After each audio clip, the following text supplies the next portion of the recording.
Dalawang Pilipino seafarers kumpirmadong nasawi sa missile attack ng Houthi rebels sa isang barko sa Gulf of Aden. Dalawa pang Pinoy malubharing nasugatan ayon sa Department of Migrant Workers. Ano man ang kahinatnan nitong aking sana yung content. Ang mahalaga sa akin dito, pinaglalaban ko to kasi demokrasya ito eh. Hindi ito usapin ng kaibigan ko, si Pastor. Hindi yon. Senator Robin Padilla, mayroon ng 5 lagda para baliktarin ang contempt order laban sa religious leader na si Apollo Kibuloy. Pero Senator J.V. Ejercito, binawi kalaunan ang pirma. Ilang eksperto magkakaiba ang pananaw sa dapat gawin ng Pilipinas kontra Chinese aggression sa West Philippine Sea. Ang magiging problema natin if we enter into a contract with a contractor, no? And then yung may mga issues pa tayo sa right of way, baka hindi makapagsimula on time, no? And magkaroon ng tinatawag na prolongation cost. Issue ng right-of-way, nananatiling hamon sa konstruksyon ng Metro Manila Subway Project. Mga may-ari ng private properties na tatamaan ng proyekto, patuloy na kinukumbinsi ng Department of Transportation. US State Department itinangging pinagbibitiw sa pwesto si Haiti Prime Minister Ariel Henry.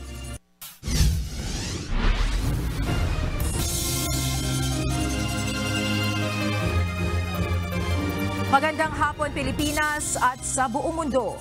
Una sa ating mga balita. Kinumpirma ngayon ng Department of Foreign Affairs ang pagkasawi ng 2 Filipino seafarers kasunod ng missile attack ng Houthi rebels sa isang merchant vessel na naglalayag sa Gulf of Aden. Bukod sa 2 nasawi, may 2 pa nating kababayan na crew ng barko ang lubharing nasugatan sa insidente. Sa ngayon, nakikipag-ugnayan na ang DMW sa manning agency ng nasabing merchant vessel kaugnay sa kalagayan ng iba pang mga Filipino crew. Gayon din ang kanilang repatriation. Base sa report, mayroong 15 Pinoy ang nakasakay sa nasabing barko. Alas 11:33 kagabi, lumapag ang sinasakyang eroplano ni Pangulong Ferdinand Marcos Jr. sa Villamor Air Base sa Pasay City kasama ang delegasyon na dumalo sa ASEAN-Australia Summit. Sa kanyang recorded arrival speech, iniulat niya ang mga naganap sa kanyang mga pulong. Ayon kay Pangulong Marcos, naging mahalagang pagkakataon ng summit upang matalakay ang mga international at regional issues at kung papaano makapagbibigay ng kontribusyon ng bawat isa sa kapayapaan sa rehiyon. Sa sidelines ng summit, ayon kay Pangulong Marcos, nakakuha ang Pilipinas ng 1.53 billion US dollars na pamumuhunan mula sa mga sektor ng renewable energy, clean technology, recycling solutions, housing, IT BMP infrastructure, medical devices, at digital health services. Ayon kay PBBM, malaki ang kumpiyansa ng foreign investors sa bansa. We received strong commitments from some Australian companies in support of our renewable energy and digitalization initiatives. Their strong interest is an indication that we are on the right track to position ourselves as a hub for smart and sustainably driven manufacturing and services. Para kay Pangulong Ferdinand Marcos Jr., malaking tulong ang Visiting Forces Agreement o VFA ng Pilipinas sa ibang mga bansa o military drills kasama ang foreign forces. Samantala, bukas naman ng Pangulo na maging miyembro ng Association of Southeast Asian Nations o ASEAN ang Australia. Ito ang balita ni Nel Maribuhok. Bukas si Pangulong Ferdinand Marcos Jr. na gawing madalas ang joint military exercises ng Pilipinas at Australia. Ayon kay Pangulong Marcos, maaari itong pag-usapan ng dalawang bansa. Sa kabila nito, ayon sa Pangulo, didepende pa rin sa sitwasyon o estado ng tensyon sa West Philippine Sea kung gagawing tauna ng military drills ng Filipino at Australian forces. As to having yearly exercises, well, that's probably something that we can discuss. But again, we will have to assess the situation at the time, and if we need to continue these exercises, then I think we will be able to agree on that. Sa kasalukuyan, ang Estados Unidos at Australia ang may Visiting Forces Agreement o VFA sa Pilipinas.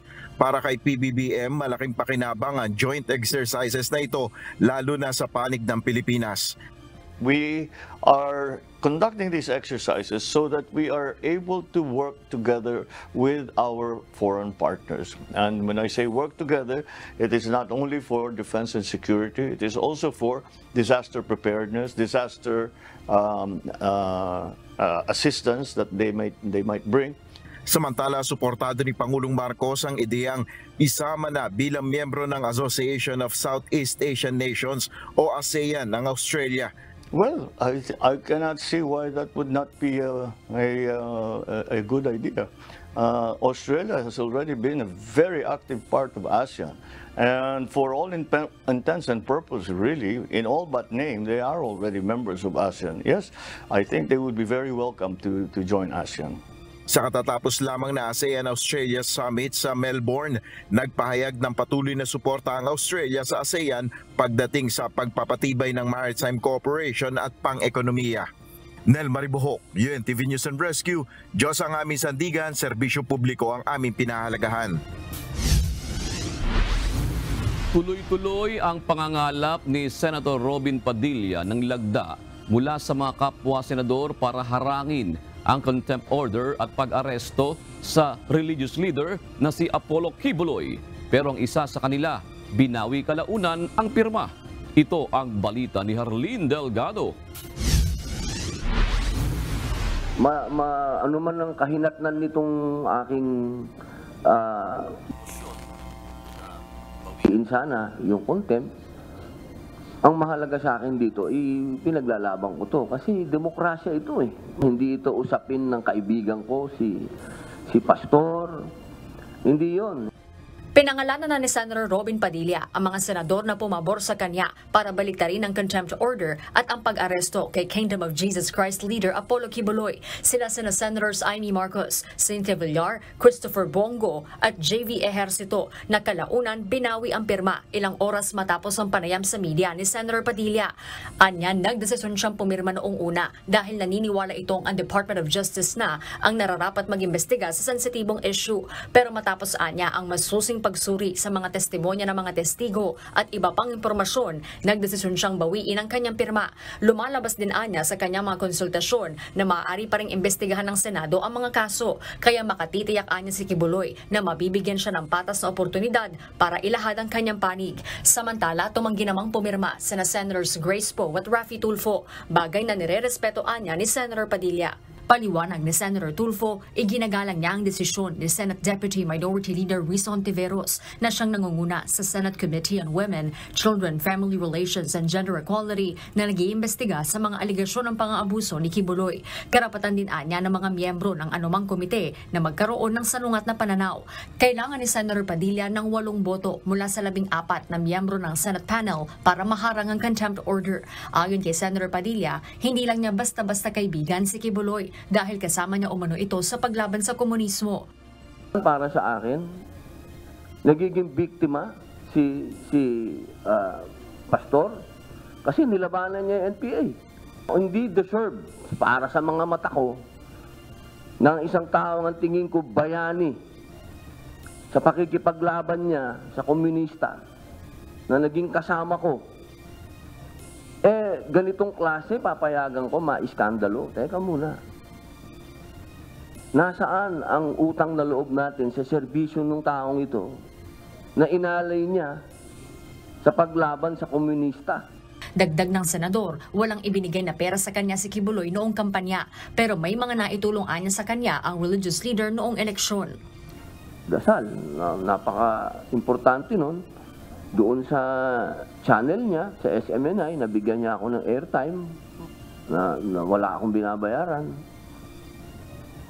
Yung mga panahon na walang tumutulong sa akin dahil ako naman ay walang pera sa kampanya, wala akong pambayad ng helicopter. Yung helicopter niya, pinahihiram niya sa akin, yung mga ganong klaseng pabor. Giit ng senador, dapat ipaubaya na sa Department of Justice ang kaso laban kay Quiboloy. Paliwanag nito, nag-iingat din kasi siya kapag may kinalaman sa usaping relihiyon ang issue. Pag sinabi natin kasi na si Pastor Quiboloy, religion nito. Sana mas maintindihan natin na itong kaso na to, hindi ito usapin lang ng isang tao. Ito ay usapin ng isang pananampalataya. Meron tayo sa konstitusyon na paghihiwalay ng religion at ng Estado. Si Senator Villar naman, na isa sa mga pumirma, inaming matagal ng kaibigan si Quiboloy, kaya duda siya sa mga aligasyong ibinabato laban sa religious leader. Pagkalagal ko na siya kilala, parang hindi naman siya sa yung panggagawa ng gano'n. Kami ni Amy, pareho namin siyang kilala. As well as yung mga taga Mindanao, maayos naman siya. Nakakahiya naman na ako pahuhuli ko siya. Diyos ko, you don't do that to a friend. Kailanman hindi rin umano nang hingi ng pera sa kanya si Quiboloy. Marami siyang member. Marami siyang member. Even the US, marami silang member. Lahat naman ng mga Christian churches natin, maraming members sa abroad at saka dito sa Pilipinas. Sa ngayon, mayroon pang 5 araw o hanggang March 12 si Senator Padilla para harangin ang contempt order. Pero sakaling mabigo, tuloy ang hiling ng Senate Committee sa liderato ng Senado na arestuhin si Quiboloy. Demokrasya to eh. Hindi natin kailangan personalin yung mga bagay na mga ganito. Kaya ako hindi ako titigil na makumbinsi yung iba pa. Harleen Delgado, UNTV News and Rescue. Diyos ang aming sandigan, serbisyo publiko ang aming pinahahalagahan.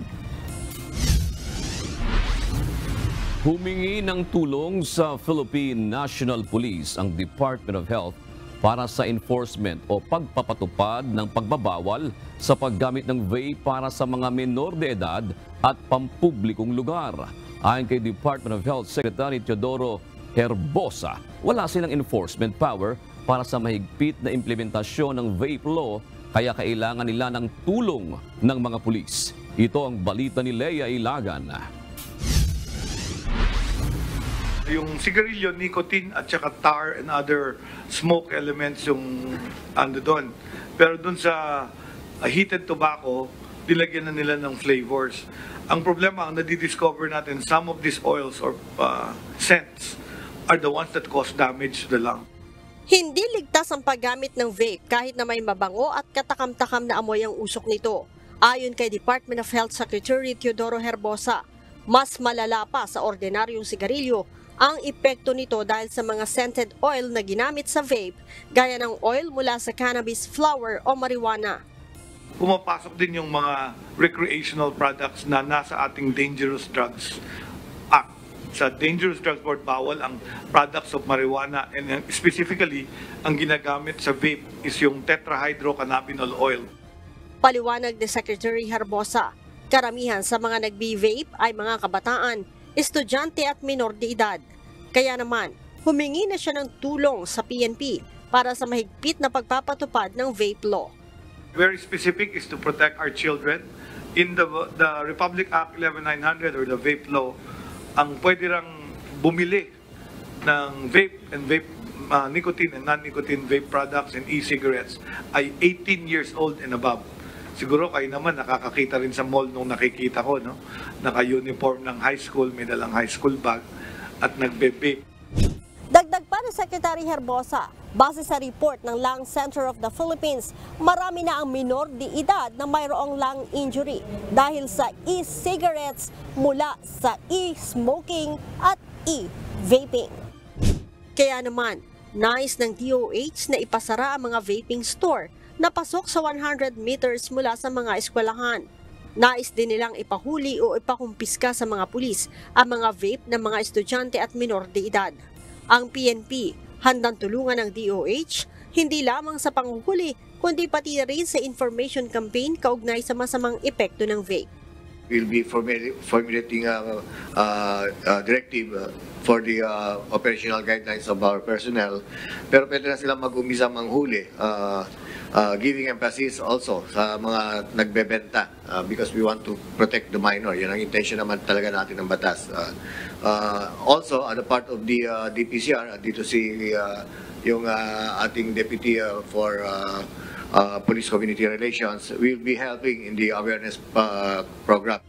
Depensa naman ng ilang may-ari ng vaping store.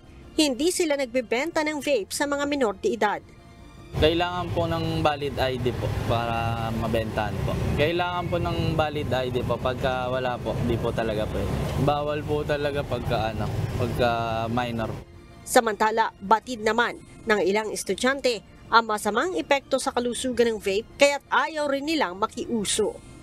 Alam naman po natin na masama po talaga yung pagbe-vape. Tsaka vape po yan kasi pag sinasabi po nila na vape lang naman daw po yan, pero alam naman po natin na nakakasama pa rin ito sa immune system natin. Tsaka pinagbabawal din po ito sa ating paaralan kaya hindi po kami gumagamit ng ganyan. Leia Ilagan, UNTV, News and Rescue. Diyos ang aming sandigan, serbisyo publiko ang aming pinahahalagahan. Tiniyak ni House Deputy Majority Leader Iloilo 1st District Representative Janet Garin na imposibleng masingitan ng political amendments ang resolution of both houses number 7. Samantala, sa susunod na linggo, magiging puspusan muli ang talakayan ng Kamara para sa economic charter change. Ito ang balita ni Rosalie Cos. The political amendments is very impossible. Yung mga takot na pinag-uusapan, that's actually the problem if you are legislating with many fears behind your mind. Imposibleng masingitan ng political amendments ang panukalang amyendahan ng economic provisions ng saligang batas. Ito ang pagtitiyak ni House Deputy Majority Leader Iloilo 1st District Representative Janet Garin, ang tumatayong Assistant Floor Leader ng House Committee of the Whole para sa deliberasyon ng Resolution of both Houses number 7 o RBH 7.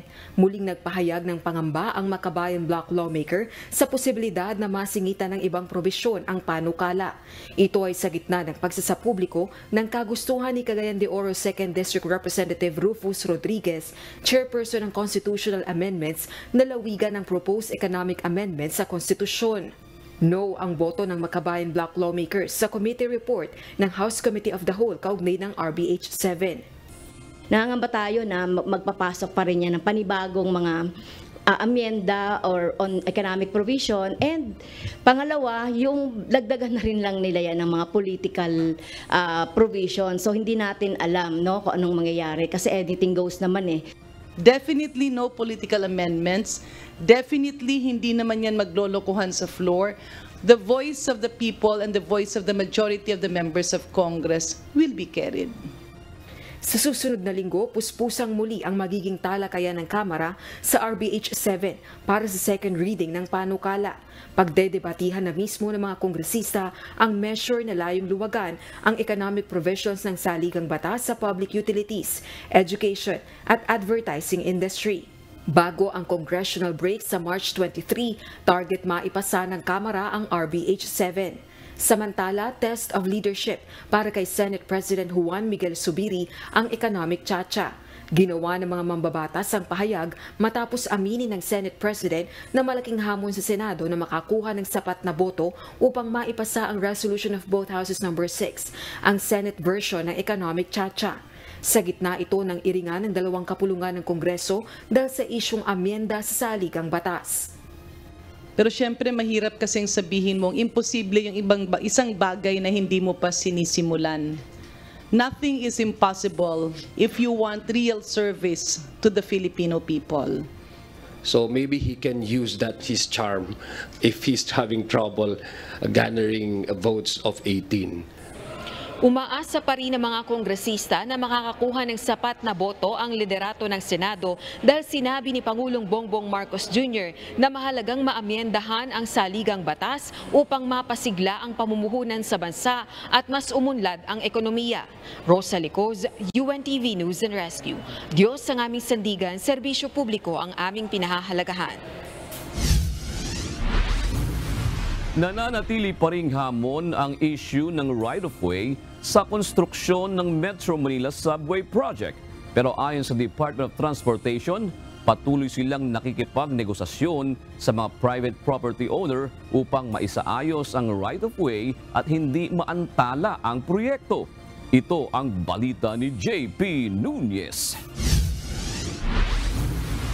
Ang magiging problema natin if we enter into a contract with the contractor, no?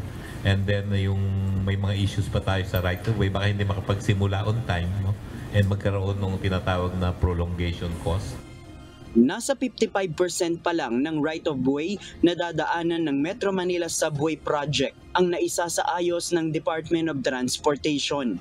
Ang kabuuan ng proyekto ay mula Valenzuela City hanggang sa Bikutan sa Parañaque. Ayon sa DOTR, nananatili pa ring hamon sa ngayon ang issue sa right of way dahil may mga private property na tatamaan ng proyekto. Kasama dito ang mga private property sa mga subdivision na mayroong mga bahay. Patuloy naman nilang kinukumbinsi ng DOTR ang mga may-ari ng property at ipinapaliwanag na wala namang magiging epekto ang konstruksyon at operasyon ng subway dahil sa lalim ng paghuhukay dito. There will be no effect as far as construction of the tunnel is concerned. Yung kanilang mga pag-aari, yung kanilang mga bahay will continue to be safe, no? During the construction and during the operation of the subway. Mayroon din anilang property ng Department of Education sa Pasay City ang tatamaan ng proyekto. May building na nakatayo dito na idineklarang important cultural property. Isa sa mga problema namin, yung isang station natin ay may tatamaan na isang building, no, na pag-aari ng Department of Education, no, and that building is considered a heritage site, no. So kailangan important cultural property. Ayon sa DOTR, sakaling hindi pumayag ang isang private property owner sa negosasyon para matuloy ang proyekto, pwede namang daanin sa expropriation proceedings. Ibig sabihin nito, maghahain ng kaso ang DOTR sa korte para bigyan ng karapatan ang ahensya na magamit ang mga property para sa pampublikong pakinabang. Samantala, kanina sinimulan ng paandarin ang tunnel boring machine number 3 sa North Avenue Station ng Subway Project. Ayon sa Department of Transportation, sa loob ng 12 buwan, inaasahang tatagos itong tunnel boring machine mula dito sa North Avenue Station hanggang sa Tandang Sora Station at meron niyang haba na 1.7 kilometers. Bahagi ang North Avenue Station ng Contract Package 101 ng proyekto kung saan binubuo ito ng 4 na mga istasyon kasama ang depot sa Valenzuela. Kumpiyansa naman ang DOTR na mabubuksan ang kauna-unahang subway sa bansa sa taong 2029. Pero pagsapit ng 2028, maaaring mabuksan muna ang partial operation nito mula sa Valenzuela Station hanggang Ortigas Station. JP Nunez, UNTV, News and Rescue. Diyos ang aming sandigan, serbisyo publiko ang aming pinahahalagahan. Bilang bahagi ng selebrasyon ng International Women's Day, may handog na libreng sakay ang MRT-3 at LRT-2 para sa lahat ng mga kababaihan bukas, araw ng Biyernes, March 8. Ayon sa MRT Management at LRT o Light Rail Transit Authority, magsisimula ang libreng sakay ng alas 7 hanggang alas 9 ng umaga at alas 5 ng hapon hanggang alas 7 ng gabi. Ang libreng sakay sa kababaihan ay bilang pagkilala sa mahalagang papel ng mga ito sa lipunan at bilang pasalamat na rin sa kanilang mga tagumpay at kontribusyon. Narito naman ang mga balita sa iba't ibang panig ng mundo ay hatid sa atin ng ating global correspondent na si Jovic Bermas mula sa London, United Kingdom.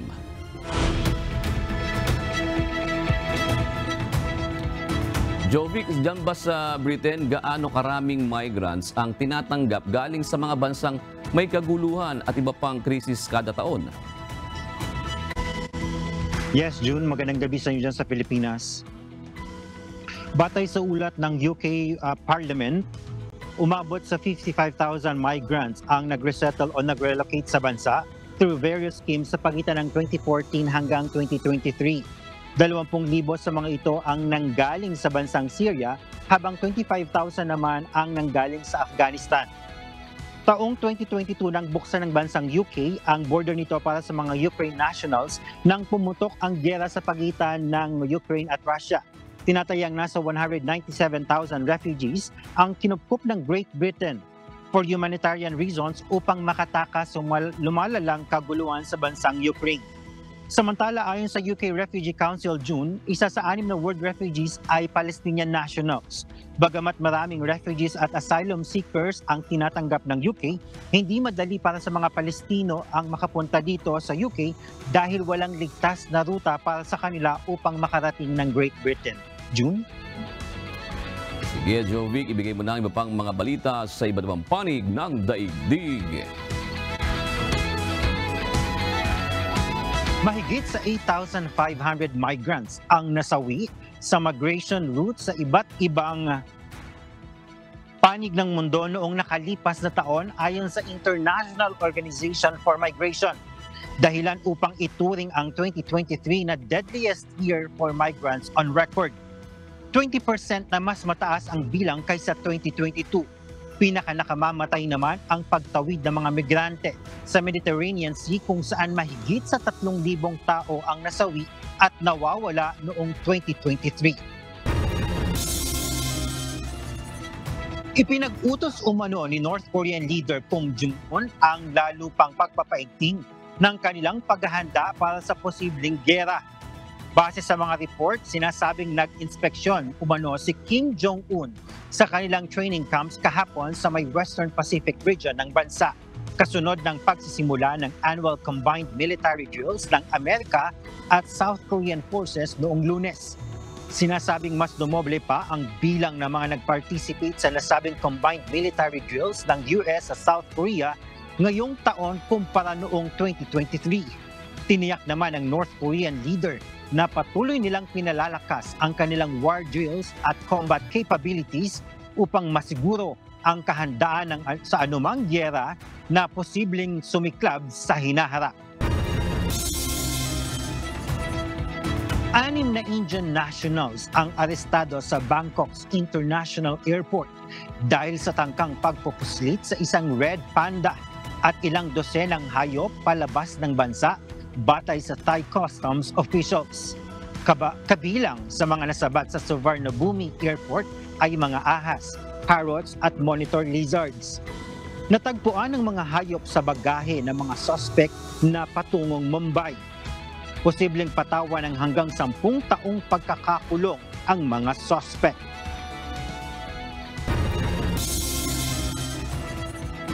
Itinanggi ng US State Department ang umano'y plano ng Amerika na patalsikin sa pwesto ang Prime Minister ng Haiti dahil sa lumalalang kaguluhan sa island nation.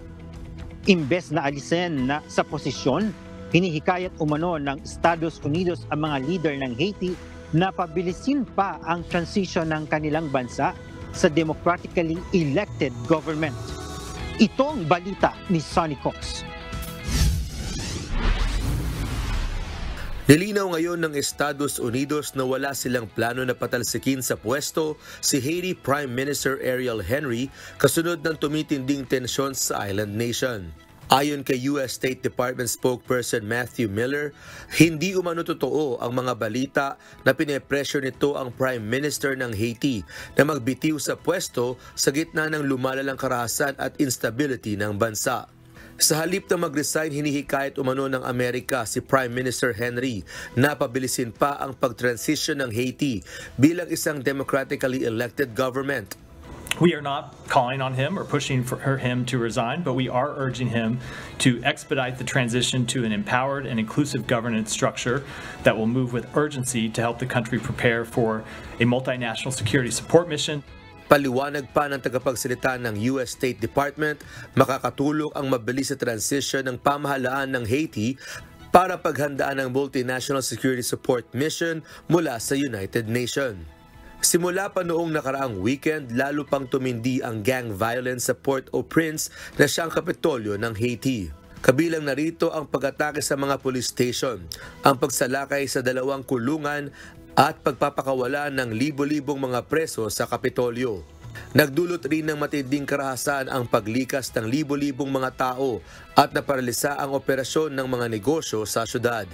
Isinisisi ng ilang community advocates at gang leaders kay Prime Minister Henry ang kaguluhan dahil sa pagtanggi nitong magbitiw sa pwesto at magdaos ng halalan. Ayon kay Henry, kinakailangan munang maging secured at stable ang bansa bago magdaos ng eleksyon. Sa ngayon ay nakikipagtulungan na ang Estados Unidos sa mga partner nito sa Central America upang maibalik ang demokrasya sa Haiti. The United States has long worked with CARICOM and Haitian leaders on the path to restoring democratic order in Haiti through free and fair elections, inclusive governance, and power sharing. Sanicos, UNTV News and Rescue. Diyos ang aming sandigan, serbisyo publiko ang aming pinahahalagahan.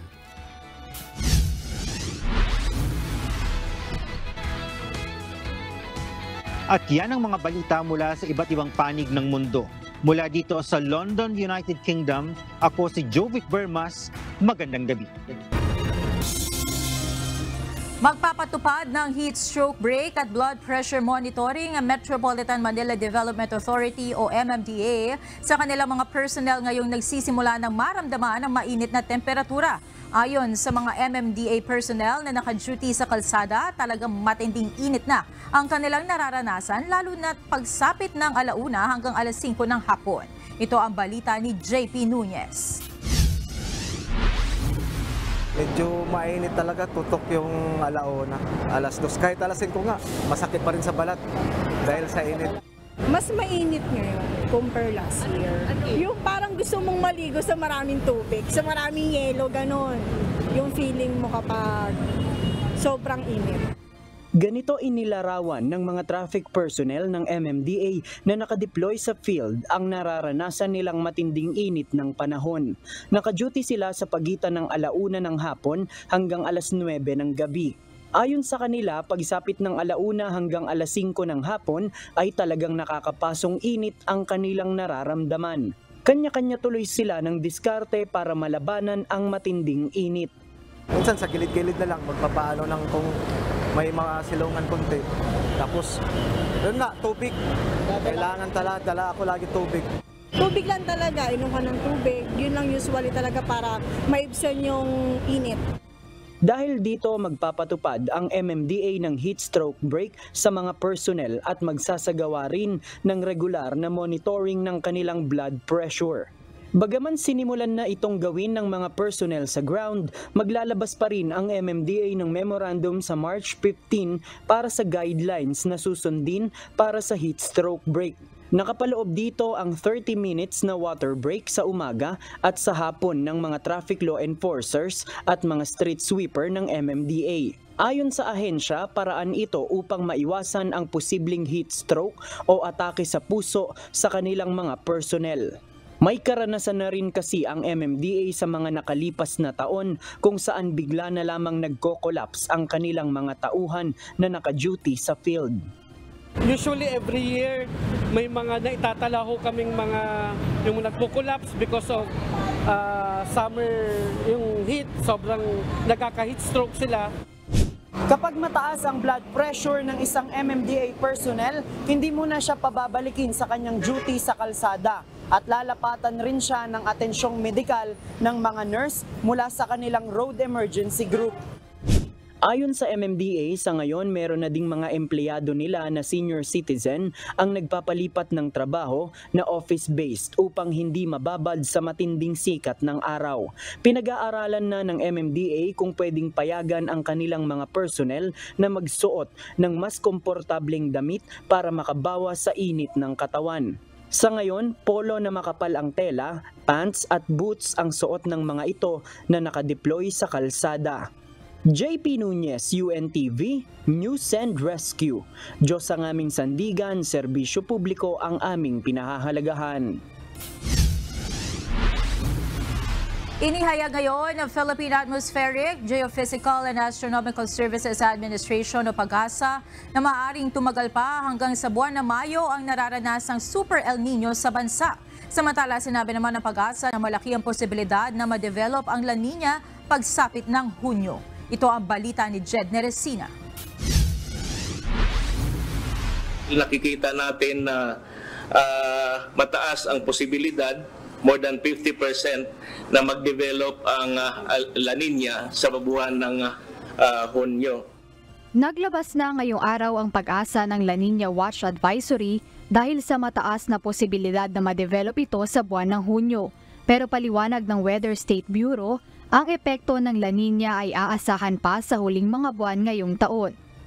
Kapag may nagde-develop na La Nina, inaasahan natin na during tag-ulan or habagat, inaasahan natin na less ang mga pag-ulan. Kaya binabantayan po ng PAGASA na bagamat maging neutral na ang El Nino sa buwan ng Hunyo, ay may mga lugar pa rin na makakaranas ng tagtuyot, drought or dry spell sa ibang lugar sa ating bansa.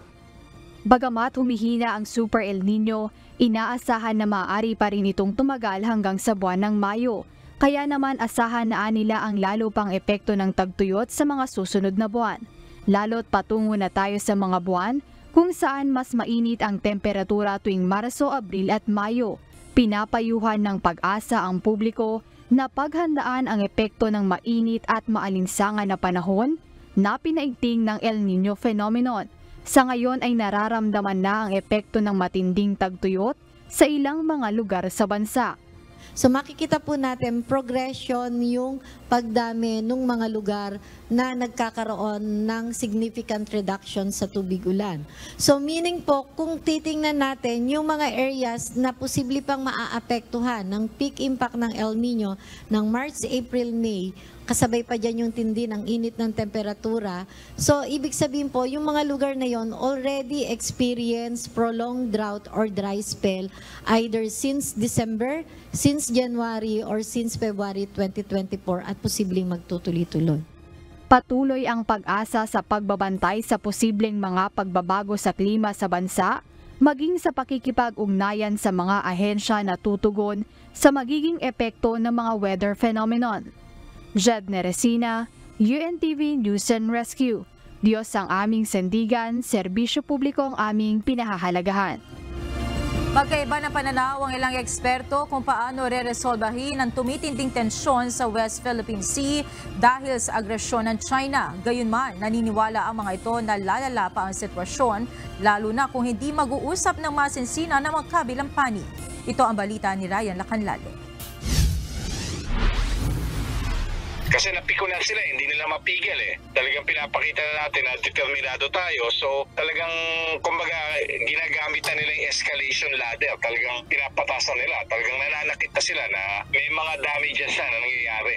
Napipikon na umano ang China sa Pilipinas dahil sa patuloy na paninindigan ng ating bansa sa West Philippine Sea. Ito'y dahil sa kabila ng mga propaganda ng China ay hindi tumitiklop ang Pilipinas para sukuan ang BRB Sierra Madre sa Ayungin Shoal, kaya't humantong na ito sa pananakit. Ito ang pananaw ng International Studies expert ng De La Salle University na si Professor Renato De Castro. Aniya, maaaring mas malala pa ang mga gagawing hakbang ng China dahil sa plano talaga nitong sakupin ang 70% ng West Philippine Sea.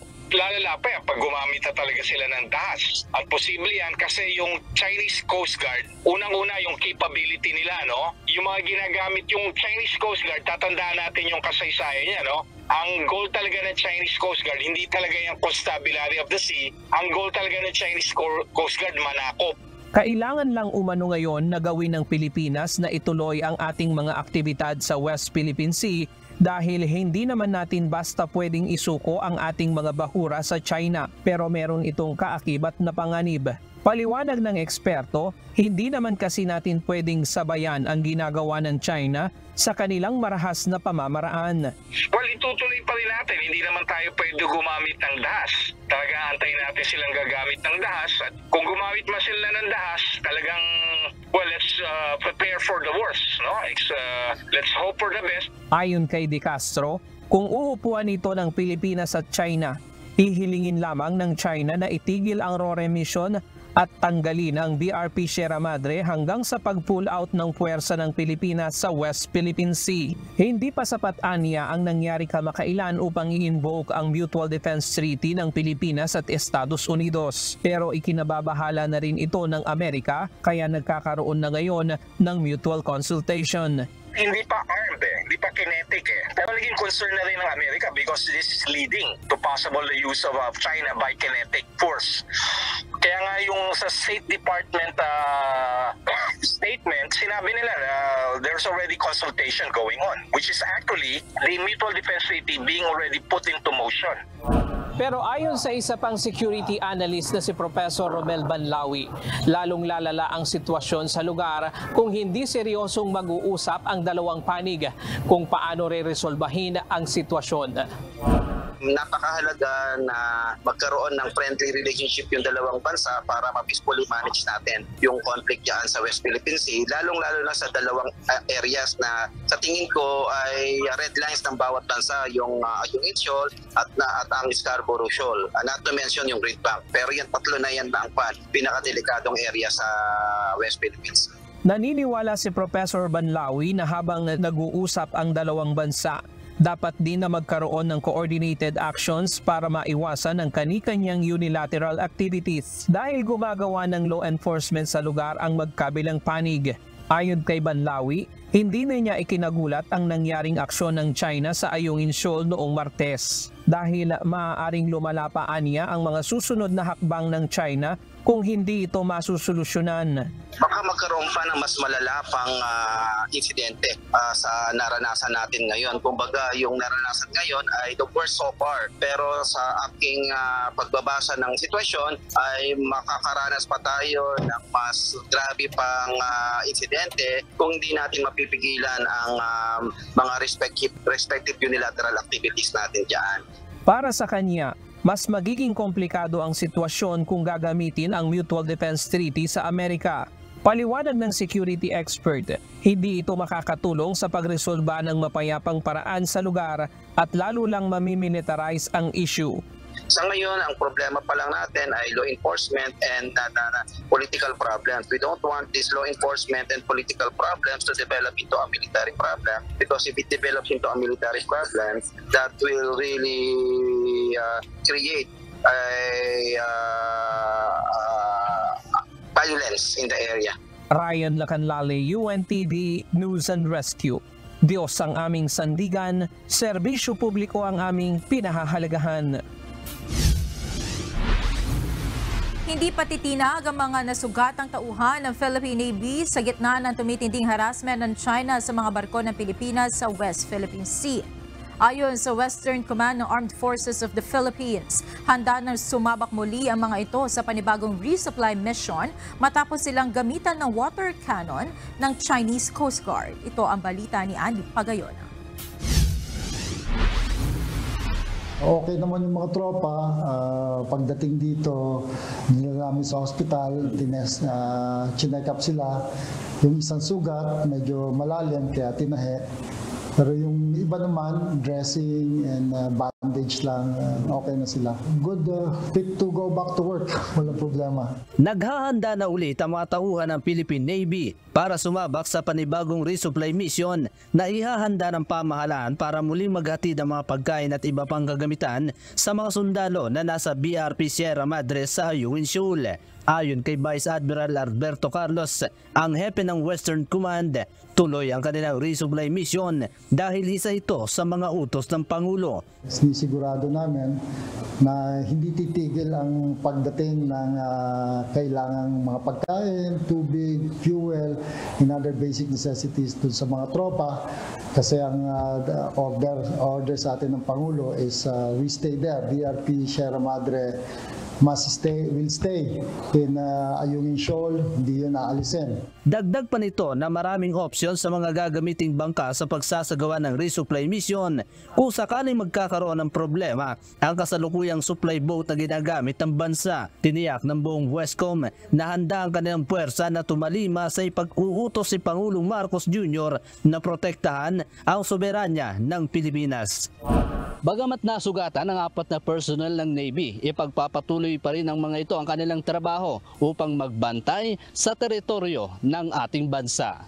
Mula dito sa Palawan, Andy Pagayona, UNTV News and Rescue. Diyos ang aming sandigan, serbisyo publiko ang aming pinahahalagahan. Kinumpirma ngayon ni Pangulong Ferdinand Marcos Jr. na bumubuti na ang kondisyon ni dating First Lady Imelda Marcos. Sa isang social media post, sinabi ni PBBM na bumubuti na ang pakiramdam ng kanilang ina. Ayon sa Pangulo, dinalaw niya kagabi ang kanilang ina nang dumating siya mula sa biyahe galing ng Australia. Kwento ng Pangulo, gising at alerto ang kanilang ina nang dumating siya kagabi. Ayon sa medical team ng dating First Lady, unti-unti na umanong nawawala ang lagnat nito at nasa road to recovery na. Gayunman, nagdesisyon ng pamilya Marcos na panatilihin pa rin ito sa ospital hanggang sa makumpleto ang kanyang gamutan. Tulong muna bago balita. Binigyan ng paunang lunas ng UNTV News and Rescue Team ang isang lalaki na biktima umano ng pambubugbog sa Pasig City. Ayon mismo sa biktima, na kursunodahan lamang umano siyang saktan ng mga salarin. Ito ang balita ni Juvie Saplad. Sir, tingin nga po kayo sa akin, sir. Hindi po, pitikit. Hindi lang po. Sir, may tubo kayo sa tenga, sir. Diba nga, sir? Dala. Isang lalaki ang lumapit at humingi ng tulong sa UNTV News and Rescue Team nang mapadaan ng grupo sa Amang Rodriguez Avenue, Pasig City, bandang 1:30 ng madaling araw kanina. Agad namang inassess ng team ang lalaki at binigyan ng paunang lunas. Mayroon itong mga gasgas, may hiwa sa kaliwang siko at pamamagas sa mukha at paa. Ayon sa biktima na si Ronald Montalban, 37 anyos, napagtripan lamang umano siyang bugbugin. Check din yung paa ni sir kasi medyo iikay-ikay po siya. Galaw niyo po, yung daliri sa kanang paa. Nararamdaman niyo po ito sa kanang paa niyo? Bali, ang una po namin nakita nung dumating kami sa scene, bali meron pong nakaupo na humihingi ng tulong. Upon assessment po ng team, nakita po namin na meron po siyang abrasion at saka laceration at swelling po sa kanyang mukha. Matapos magamot ang mga sugat, ay tumanggi na itong magpadala pa sa ospital. Juvie Saplad, UNTV News and Rescue. Diyos ang aming sandigan, serbisyo publiko ang aming pinahahalagahan.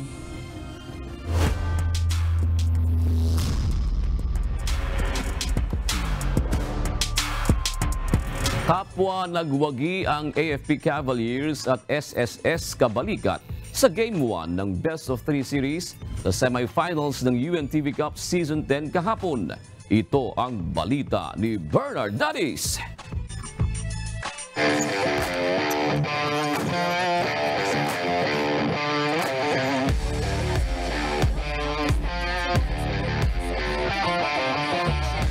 Away na lang ang defending champion AFP Cavaliers sa muli nilang pagtungtong sa finals ng UNTV Cup.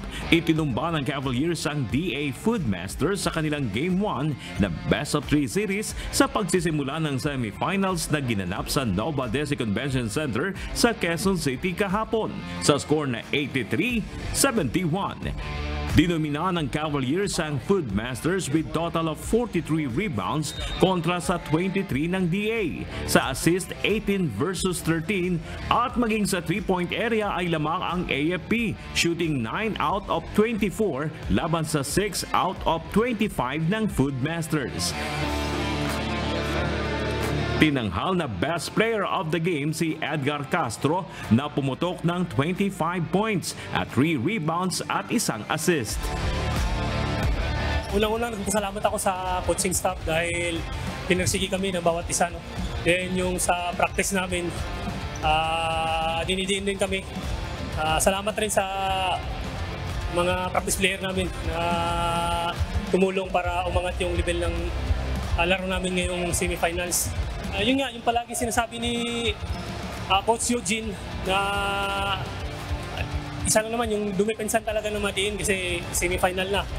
Ayun naman, nagbunga naman ng maganda yung pinaghirapan namin for the past few days. Bukod kay Castro, nagtala rin ng double digits si Darwin Cordero at Boyet Bautista na kapwa may 14 points. Habang double-double naman si Romeo Almirol na may 11 points at 14 rebounds. Major difference maker Mexico Marubias. Parado. Boy. Samantala, isang panalo na lang din ang kailangan ng SSS Kabalikat para makapasok sa finals. Nagwagi ang SSS laban sa Ombudsman Grapbusters by 2 points sa makapigil hininga nilang bakbakan na nagtapos sa score na 87-85. Dinumina ng Ombudsman ang SSS sa rebounds, assist at steals. Subalit nakapag-commit naman sila ng 23 turnovers kumpara sa 15 lamang ng SSS. First quarter, nakaungos ng 2 puntos ang SSS sa pangunguna ni Glenn Bolocon with 8 points, 20-18. Second frame, dikdikan pa rin ang laban, 40-39 na pababa sa 1 puntos ang hinahabol ng Grapbusters. Third kanto, rumatsyada ng 11 points si Listian Amparado para alagaan ng SSS ang kanilang momentum, 65-60. Last quarter, under 5 minutes and 40 seconds mark, nakalibre si Aldous pa sa 3, kaya naman naagaw na ng Ombudsman ang abante, 70-72. Aldous pass. Umangat pa ito sa 6 points matapos ang 12-0 run ng Grapbusters, 70-76. Ang end one play ni Glenn Bolocon ang nagmistulang pamatay-sunog ng SSS sa momentum ng Grapbusters, 73-76. Last 1 minute and 51 seconds na agaw ni Maki Escalona ang bola sabay pasa kay Listian Amparado para sa easy basket. 82-81, lamang na uli ang SSS. 1 minute and 30 seconds left, deadlock at 83 points. 2 out of 2 sa free throw area si Glenn Bolocon, abante na ng 2 points ang SSS. 26.8 seconds na lang ang nalalabi. Subalit sumagot si Samuel Ignacio ng 2 points, tabla na naman ang score, 85 all. May 18.5 seconds na lang ang nalalabi. Last 2.1 seconds na foul ng Ombudsman si Maki Escalona at matagumpay niyang naipasok ang 2 free throw na nagsilbing final dagger, panalo ang SSS. Best player of the game si Maki Escalona na kumamada ng 13 points, 3 rebounds, 8 assists at 4 na steals. At si Glenn Bolocon na kumolekta ng 24 points, 8 boards at 2 steals. Congratulations to Ombudsman. They really gave us a very, very strong fight. But we are not number 1 for nothing. No? Nandito kami, naghahanda kami again. Bago magsimula to, we are going for gold. So, maraming salamat sa Ombudsman for giving us a hell of a fight, but this is our day today. Pinagandaan talaga namin to. Kumbaga, walang relax. Nag-waiting kami, hindi kami nag-relax. Practice pa rin at tune-up yung ginagawa namin. Magkakaalaman naman sa March 17 kung makukuha na ng AFP at SSS ang finals ticket o maipupersa pa ng DA at Ombudsman ang do-or-die Game 3. Bernard Dadis, UNTV News and Rescue. Diyos ang aming sandigan, serbisyo publiko ang aming pinahalagahan.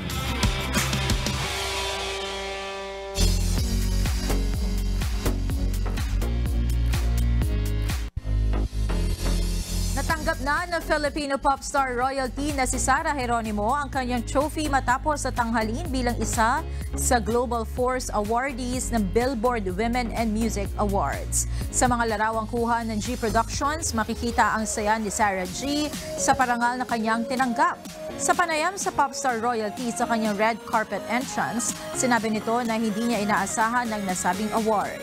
Anya, naniniwala siya na ang pagiging isang global force ay ang pagkakaroon ng kapangyarihan na maimpluwensyahan ng ibang mga tao at may kaakibat na malaking responsibilidad. Dagdag pa ng Pinay singer, malaking bahagi rin ito upang maipromote ang women empowerment. Special mention naman ni Sarah ang kanyang ina na si Divine Geronimo na anya the best mother at kanyang hero. Idinaos ang Billboard Women in Music event sa Los Angeles, California.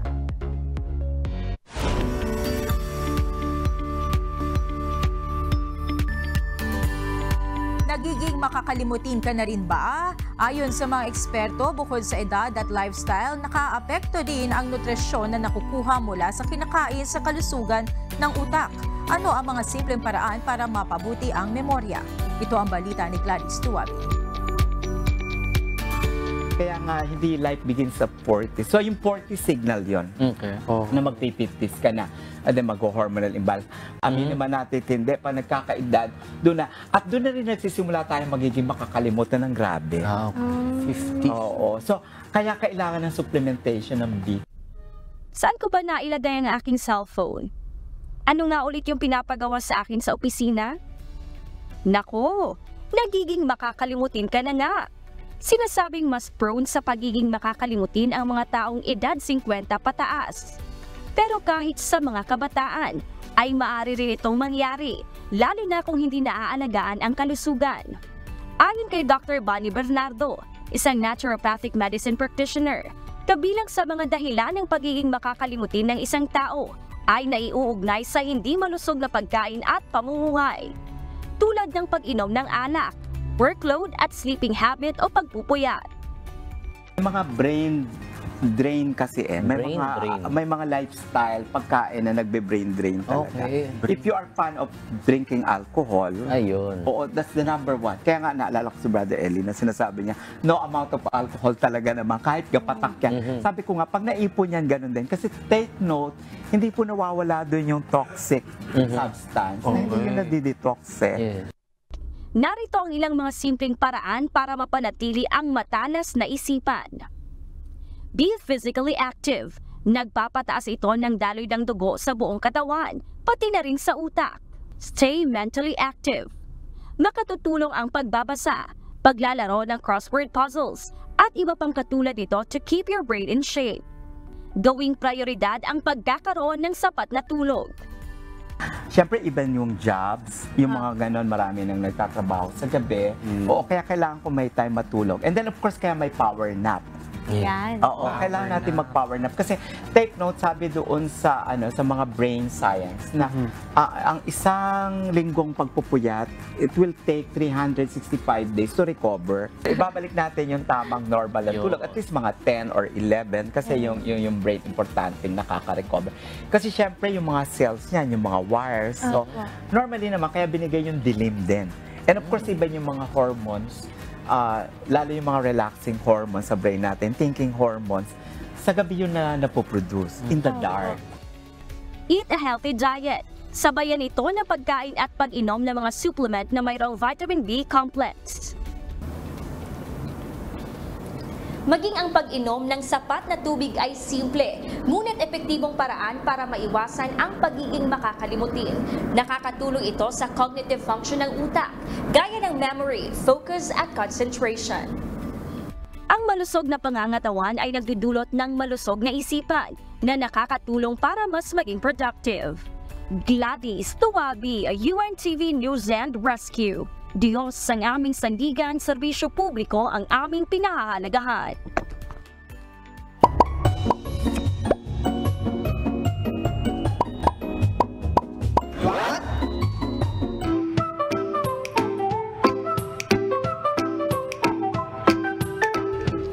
Dagdag kaalaman po, alam nyo ba na mayroong hayop na sa simula ay lalaki, pero kapag lumaki ay nagiging babae?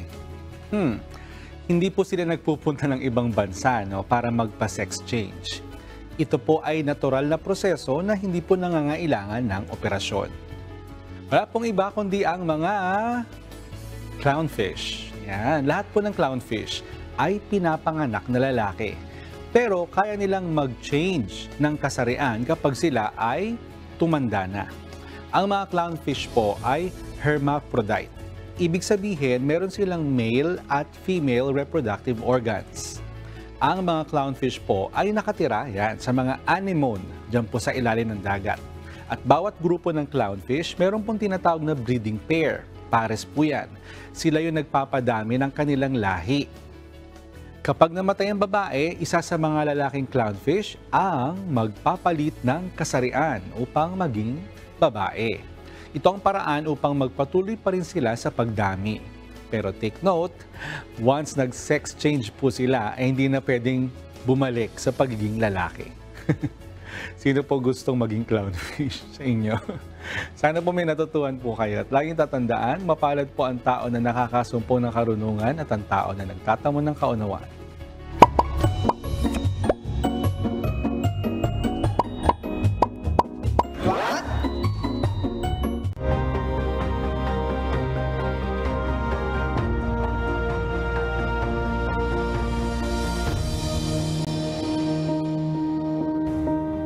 Dream come true para sa Rizal Police Provincial Office ang kanilang kahilingan sa Members Church of God International.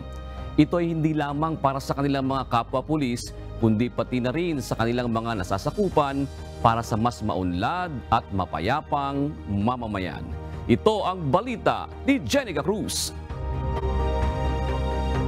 Unang-una, napakaganda na tumutulong ang kagaya ng UNTV at MCGI sa kapulisan. Naniniwala sila na ang pagtulong sa kapulisan ay pagsusulong sa kapayapaan. Isa napakagandang bagay.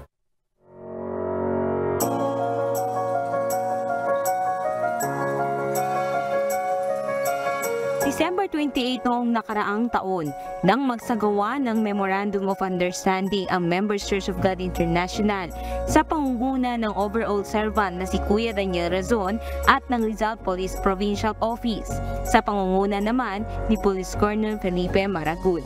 Sa nasabing pagpupulong, napagkasunduan ang pagtutulungan ng MCGI at Rizal PNP para sa mas ibayong paglilingkod sa ating mga kababayan sa probinsya ng Rizal.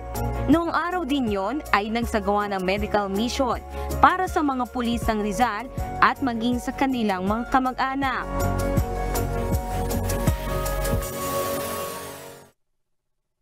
At matapos ang ilang buwan, muling nagbalik ang MCGI sa Rizal Police Provincial Office sa pangunguna ni Kuya Daniel Razon para pasinayanan naman ang dalawang infrastruktura na ipinagawa at ipinaayos ng MCGI para sa mga pulis ng Rizal Province. Sinaksihan ito ng Rizal Provincial Police Office sa pangunguna ni Police Colonel Felipe Maragun at DILG Assistant Secretary Juvelie Rasio. Isa dito ay ang Stakeholders Cafe. Ito ang Stakeholders Cafe ng Rizal Provincial Police Office. Mayroon itong air-condition na pwesto na pwede kang maupo, kung saan pwede ka rin kumain, magkape, at mayroon din itong sariling CR. Bukod dyan sa labas nito ay mayroon pang mga maayos na mesa at mayroon din mga upuan at naayusan ng pamamagagandang halaman. Mayroon din itong nakasulat na paalala sa mga pulis na mga core value na dapat nating tandaan sa pagganap ng tungkulin.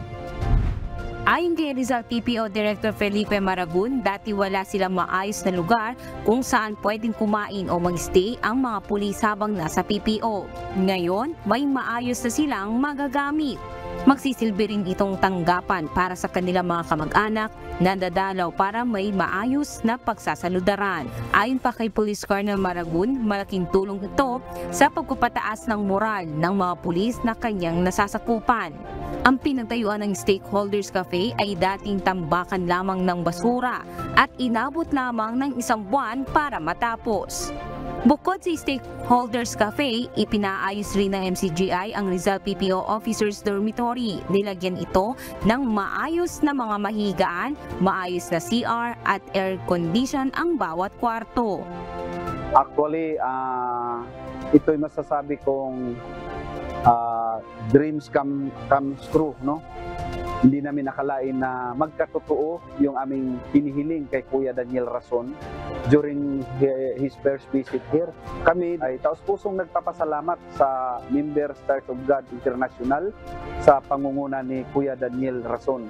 Dahil unang-una matutuwa na ang ating mga kapulisan, ang ating mga officers na nagkaroon po sila ngayon ng maayos na accommodation. Bukod dyan, kagabi ay nagsimula ng magamit ang 11 street solar lamps na inilagay sa Arenda Barangay Santa Ana, Taytay, Rizal. Ito ay alinsunod sa kahilingan ng Rizal PNP na mailawan ang kalsada sa nasabing lugar para sa kaligtasan ng ating mga kababayan doon. Dati ay madilim ang lugar, kaya hindi maiiwasan na malagay sa panganib ang mga taga doon. Maiiwasan na rin nila na gumawa ng masama ang masamang loob dahil maliwanag na nakikita na ngayon ang buong kalsada. Very inspiring itong naging activities ng MCGI and Rizal PNP. Yung maalala ko palagi sa sinasabi ni Kuya Daniel is yung pag gumawa ka ng maganda, no? At gamitan mo ng pagmamahal. No, yun ang pinaka-importante, yung gamitan mo ng pagmamahal. Dahil nakita ko mismo kung paano gumawa yung MCGI. Samantala, kasabay naman ng inauguration ng Stakeholders Cafe at Officers Dormitory ay ang medical mission handog pa rin ng MCGI sa pakikipagtulungan ng Rizal PNP. Dito ang inimbitahan naman ang lahat ng barangay officials at kanila mga kamag-anak sa buong probinsya ng Rizal. Mayroong free medical check-up at gamot, libreng check-up sa mata at syempre may iuwi na rin silang libreng salamin sa mata at libreng bunot ng ngipin. 10 wheelchair, 10 nebulizer at 10 walking cane ang ipinagkaloob ng MCGI. Batay na rin sa kahilingan ng PNP para sa mga kababayan natin na binabantayan nila sa kanilang nasasakupan. Hindi naman sila nagutom dahil mayroong libreng pagkain kapag mayroong ganitong event ang MCGI. Bukod dyan, meron pang libreng grocery items na ipinagkaloob mula sa free store. Ikinagalak naman ni Department of Interior and Local Government Assistant Secretary Jubilee Rasio ang nasaksihan niyang pagtutulungan ng MCGI at Rizal Police Provincial Office. Araw sa pinahanga ko sa programa na to ay yung alam mong hindi proyekto. Alam mong sustainable. Alam mong programa. Programa siya. Tatagal. Next. Alam mo yung intent. Marami kasi gumagawa ng proyekto, project. Ito, parang sort of more of marketing, promotions. But what I felt from Kuya Daniel Rason is the commitment, the intent. Therefore, if you have that, mas malalim na intensyon, tatagal. It will become sustainable. Huwag niyo pong kalilimutan, mahalaga ang kapayapaan. Kaya po, ito ay isa sa amin pong sinisikap na maipangaral na magkaroon ng kapayapaan sa lahat ng mga tao. Sapagkat kung wala ang kapayapaan, napakaliwanag po ng sinasabi ng apostol na si Pablo. Kung wala ang kapayapaan, hindi natin sinusunod, sino man hindi makakakita sa Panginoon. Sana po manatili sa atin ang kapayapaan at ang pagmamalasakit.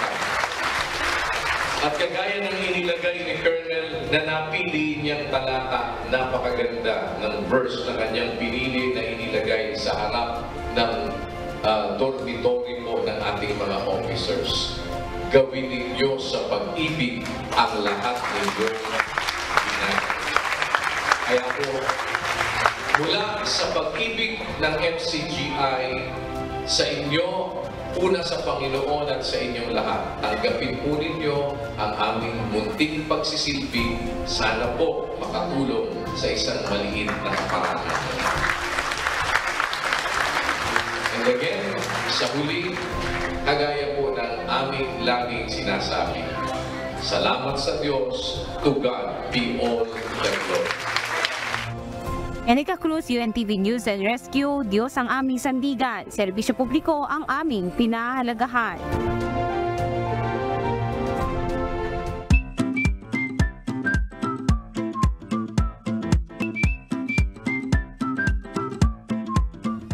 Alam mo, Monica, kanina nadudoon ako sa inauguration na yun. Dalawa bale yun. Isang Stakeholders Cafe at saka yung Officers Dormitory. Talagang ibang klase. Makikita mo talaga yung sinasabi nga ni Kuya Daniel, ginagawa talaga sa pag-ibig itong yung bagay na yon, na hindi basta-basta lang talaga. Kasi yung dormitory na yon, kung di ako nagkakamali, 10 bedroom yun na may 2 VIP room pa.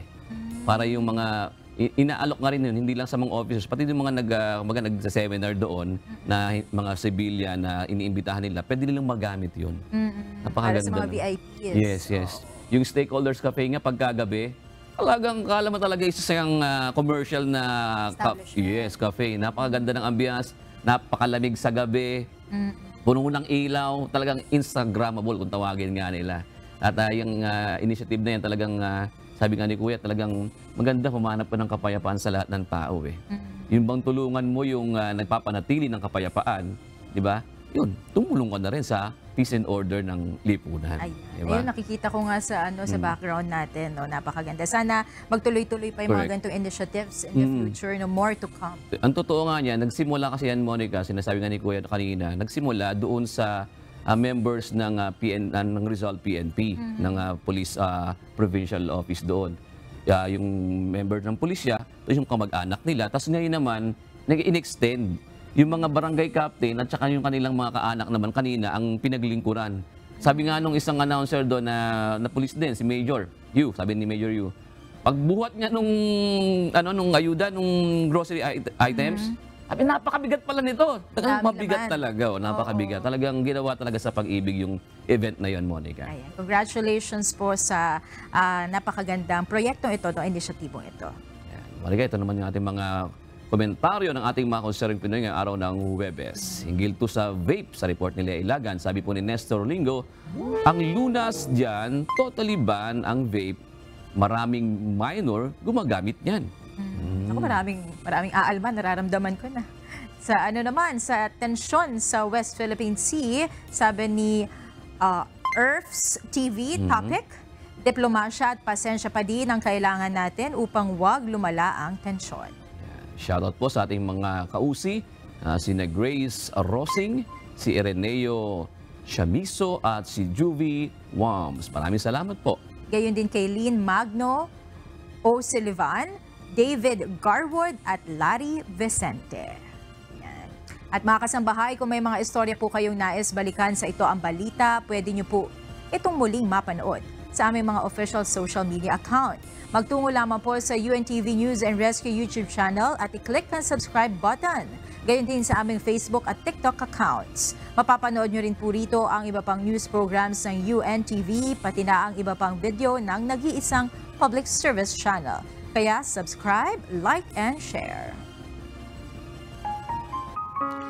Narito naman ang salita ng Diyos na ating sandigan mula sa Aklat ng Panaghoy 3:22 hanggang 23 na nagsasabi, sa mga kawaan nga ng Panginoon ay hindi tayo nalipol, sapagkat ang kanyang mga habag ay hindi nauubos.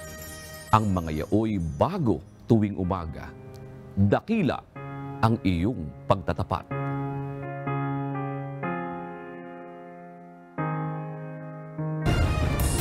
At yan ang naging kabuuan ng ating balitaan ngayong gabi. Aming inilahad ng buong katapatan kung paano namin nasaksihan. Kayo'y makapagtitiwala na ang aming nakita at narinig, ang aming ibinabalita. At dito sa UNTV, Diyos ang aming sandigan, serbisyo publiko ang aming pinahahalagahan. Magandang gabi po.